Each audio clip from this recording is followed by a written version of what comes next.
রাজপথ, দিল্লি না ঢাকা, ঢাকা ঢাকা।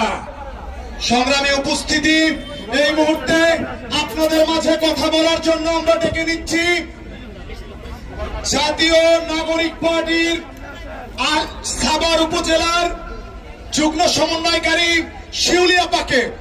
এই মুহূর্তে ডেকে নিচ্ছি সাভার উপজেলার শিউলি আপাকে। স্লোগান হোক ইনকিলাব ইনকিলাব ইনকিলাব ইনকিলাব।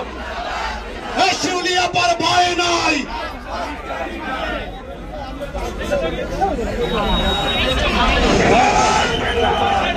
বিসমিল্লাহির রহমানির রহিম। প্রিয় সভাবাসী, সবাইকে আমার আন্তরিক সালাম। আসসালামু আলাইকুম। ওয়ালাইকুম আসসালাম। আপনারা সবাই ভালো আছেন? আমি ভালো নাই, কারণ আমরা এখন একটা বছর পার হয়ে গেছে, এখন আমরা জুলাই সনদ পাইনি। আমরা এখনো গণহত্যার বিচার পাই নাই। আমরা 24শে জুলাইয়ের গণহত্যার বিচার চাই না? সবাই চাই।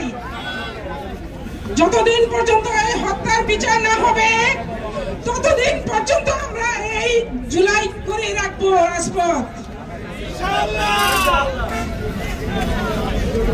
আমাদের গত এই জুলাই কি অবস্থা ছিল সারা দেশটা? আমরা কোন ঠাসা হয়েছিলাম না সারা বাংলাদেশ? আমরা কি কথা বলতে পারছিলাম? চারপাশে দেখছি শুধু রক্ত রক্ত, লাশ আর লাশ। এই পরিস্থিতিতে আমরা ঠিক থাকতে পারি নাই। আমাদের একমাত্র সন্তানও আমরা রাস্তায় নেমে দিয়েছি। এই স্বৈরাচারকে পতন ঘটিয়ে নিয়ে ফিরে আসবে। বাবা বেরিয়ে যাও। সেখানে গিয়ে গুলি খাইছে, সে গুলি থেকে আল্লাহ রহমতে সন্তান আমার ফিরিয়ে দিয়েছে। কিন্তু অনেক সন্তান এই আশুলিয়াতে তারা গুলিবিদ্ধ হয়েছে, তাদেরকে পুড়িয়ে মারা হয়েছে, তাদেরকে পুড়িয়ে মারা হয়েছে। সারা বিশ্ব দেখেছে সেটা। আমরা কি এরকম বাংলাদেশ সামনে চাই? আমরা কি এমন ক্ষমতাবান মানুষ চাই সামনে? এমন ক্ষমতার সরকার কি আমরা চাই? আমরা কি চাই? ক্ষমতা না জনতা? ক্ষমতা না জনতা? জনতা জনতা। আমাদের নাহিদ ভাই ক্ষমতা ছেড়ে জনতা আসে নাই। আমরা আছি জনতার কাতারে। আমাদের এই সাভার আশুলিয়াতে অনেকে বাধাগ্রস্ত করতেছে। যারা স্বৈরাচারের দলে ছিল তারা এখন দৌড়াদৌড়ি করতেছে কোন দলে থেকে কোন দলে তারা নিজেদেরকে আটকে রাখবে, লুকিয়ে রাখবে, পয়নিবাজি করতেছে, সব কাজে বাধা দিতেছে। স্বৈরাচারের বিচার হবে একদিন না একদিন। বলেছেন প্রত্যেকেরই কৃতকর্মের ফসল তাকে ভোগ করতেই হবে, দুনিয়াতে নয় আখিরাতে। আমরা সেই দিনের অপেক্ষায় আছি না?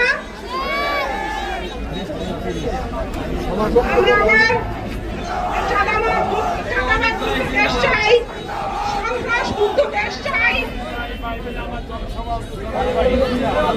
আমরা কোন স্বৈরাচারী রাজনীতি চাই না, পাথর দিয়ে মানুষ মারার রাজনীতি আমরা চাই না। আমরা এসেছি জনগণের সেবা করতে। অনেক সেবা সরকার থেকে সরকার দিয়ে থাকে, কিন্তু আমরা এগুলো কিছুই পাই না। আমরা জনগণের সেবা দিতে এসেছি। এই নতুন তরুণ ছাত্রদের নতুন চিন্তা ভাবনাকে বাস্তবায়ন করতে এসেছি। আমরা সবাই একমত, আমরা সবাই একমত, আমরা সবাই আছি তরুণদের সাথে। আমরা যদি আবার এই পিয়ার পদ্ধতিতে রাজনীতি না পাই, আমরা আবার গণহত্যা, আমরা গণঅভ্যুত্থানে আবার নামবো। আছি সবাই। আমরা যদি জুলাই ঘোষণাপত্র না পাই, আমরা আবার গণঅভ্যুত্থানে নামবো। আবু সাঈদ মুক্ত, শেষ হয়নি যুদ্ধ, আবু সাঈদ মুক্ত, শেষ হয়নি যুদ্ধ। ইনকিলাব ইনকিলাব, জিন্দাবাদ জিন্দাবাদ। এনসিপি এনসিপি, জিন্দাবাদ। আমি আমার বক্তব্য দীর্ঘ করতে চাই না। আপনারা সবাই ভালো থাকবেন, আশেপাশের সবাইকে ভালো রাখবেন। সবাইকে ধন্যবাদ। কষ্ট করে